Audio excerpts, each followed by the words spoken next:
Para tecer um comentário a respeito disso, olha como esse programa é foda! Olha que programa foda! Nós temos ninguém menos que o professor Humberto Matos aqui conosco. Olha o cara, Puta que eu pariu! Humberto, primeiro eu queria te agradecer demais por estar aqui conosco e disponível neste momento.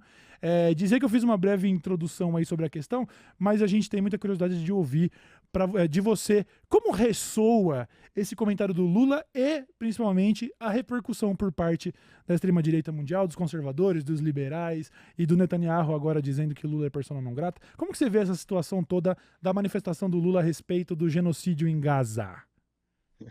Bom, primeiro é que assim, nesse caso aí, eu acho que tá liberado fazer o L, né? Porque vamos fazer o L, né? Claro, não vamos esquecer de sempre fazer o L com parcimônia. Exatamente.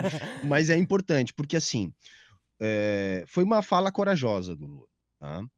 Porque assim, no mundo real, a gente tá vendo o que tá acontecendo, são centenas, talvez milhares de imagens de crianças mutiladas, enfim, é uma coisa que a gente não fica bem nem de ver, né? Uhum. Só que é um assunto que ninguém pode falar. Uhum. Sabe que é um assunto que ninguém pode falar.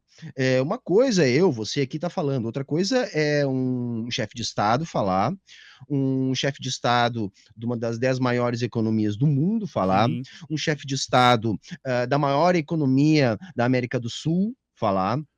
Então, assim, e não é nem só isso. O Lula, pela sua trajetória política, pela passagem dele anterior pela presidência, depois pela prisão, toda a reviravolta que deu na vida dele, ele é uma figura política mundial muito influente. Uhum. Quer queira ou quer não, ele é influente, e ele falar com aquelas palavras ali, ele mexeu num vespeiro muito grande, Uhum. muito grande. Eu disse ontem na live que eu faço duas avaliações.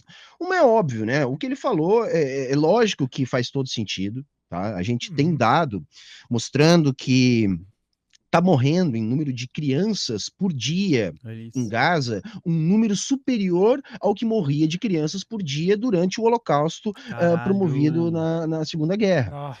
Então, a expressão do Lula, a forma como ele tratou, não é sequer exagero. Uhum. Que é um gueto, né? O Gaza hoje é um gueto, uma das regiões mais densamente povoadas do mundo, ainda mais. Agora não dá mais para dizer que é, porque, enfim, muita gente já morreu, mas Sim. eles estão presos ali e estão sendo bombardeados. Agora, Cauê, assim, para não me alongar muito aqui e aproveitar o espaço e a audiência de vocês, uma coisa que eu disse ontem quando eu avaliei a situação, eu acho que vale a pena eu repetir aqui. Eu estou entendendo o que está acontecendo em Gaza, né, também como uma forma de laboratório das grandes potências para o que o mundo deve atravessar nos próximos anos. Uhum. Em que sentido? Não tem como impedir as imagens de Gaza de chegar nas pessoas. Isso é inviável.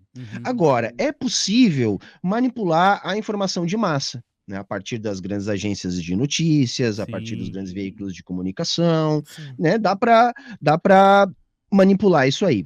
E a ideia o que é? A gente está na cara de um hecatombe climático. Sim. Tá? Isso já está gerando e vai se agravar nos próximos anos, né, migrações para as ilhas de prosperidade. Então a gente está vendo essa crise de xenofobia na Europa, crise de imigração na Itália e em tudo que é lugar do mundo, na verdade. E não há alternativa. Só que o aquecimento global ele não vai ser para todo mundo ao mesmo tempo. Né? Ele vai ser mais grave para o sul global e principalmente para as populações mais pobres. Sim. Então, o que vai acontecer? Eles estão testando se há como fazer outras vezes o que está sendo feito em Gaza. Uhum. Aquilo ali é um teste para ver se eles conseguem manter controlada, ou relativamente controlada, a opinião pública na Europa, nos Estados Unidos, se eles conseguem manipular esse ponto enquanto eles executam esse tipo de extermínio em massa. Sim. Porque isso vai ter que ser uma realidade daqui para frente.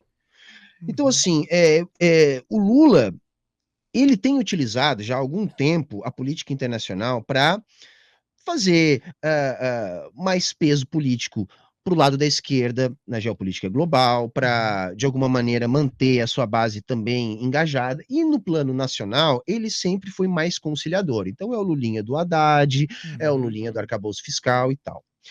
Só que agora, né, ele tipo cruzou ali uma linha vermelha. Certo. Porque você não pode atacar tão diretamente, porque ele deu o nome aos bois, ele falou o que realmente está acontecendo, né, sem meias palavras.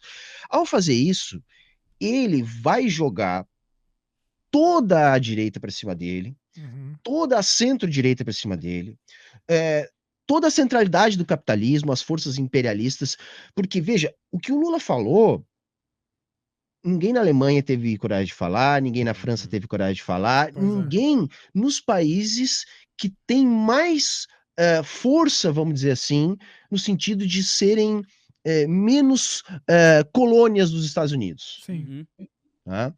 Então, assim, eu temo que a ofensiva contra o Lula agora seja muito, muito forte. Tá? Muito, muito forte, porque ele cruzou uma linha. Né? E aí, para encerrar meu argumento aqui, agora fica numa situação que é o seguinte: o Netanyahu já falou que ele é pessoa não grata, já chamou o embaixador para olhar o Museu do Holocausto, enfim.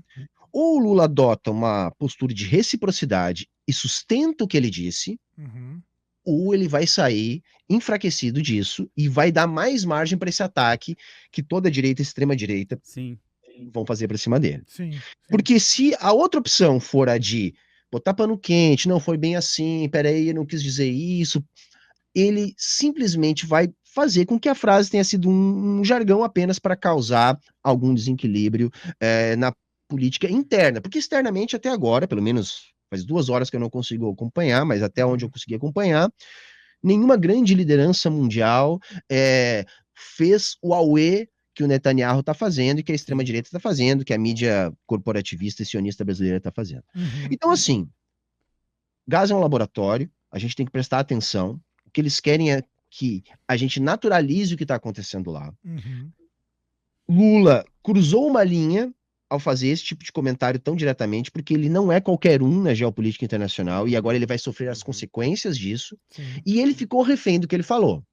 Ou ele tanca o que ele falou, e aí vai ter que chamar a galera para ajudar, nós vamos ter que fazer a nossa parte aqui, a galera vai ter que ir para a rua. Ou se ele fizer a estratégia de recuar, ele vai dar mais margem ainda para ganhar força aqueles que vão atacar ele. Então a situação é delicada, porque a situação do mundo inteiro é delicada. E se algum outro líder político apoiar o que ele falou publicamente, é mais difícil também, né? Até porque vai ser 2 pessoas se colocando... Mas você acha que o Lula pode influenciar outros líderes a tomar a mesma atitude que ele? Eu acho que, assim, muitos líderes estão usando já um discurso nesse tom. Na verdade, o Lula chegou até atrasado, né? A África do Sul, inclusive, já está movimentando um discurso nesse sentido há bastante tempo. O Sul Global vai seguir o Lula.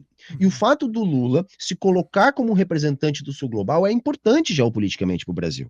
Legal. Eu entendo que isso é importante porque vai ajudar nessa rede de países que já está denunciando isso. A questão, galera, é a seguinte: não adianta a gente ter 40, 30 lideranças de países do Sul Global, porque essa é uma guerra, mais uma vez, travada, organizada, patrocinada pelas potências imperialistas. Então, veja assim, eu classifico, né, a Alemanha, por exemplo, como uma potência rebaixada perto dos Estados Unidos. Explico, tá? A Alemanha, no que diz respeito ao que está acontecendo, por exemplo, na Ucrânia, abriu mão dos seus próprios interesses econômicos, tá? Se sacrificou para defender os interesses econômicos dos Estados Unidos.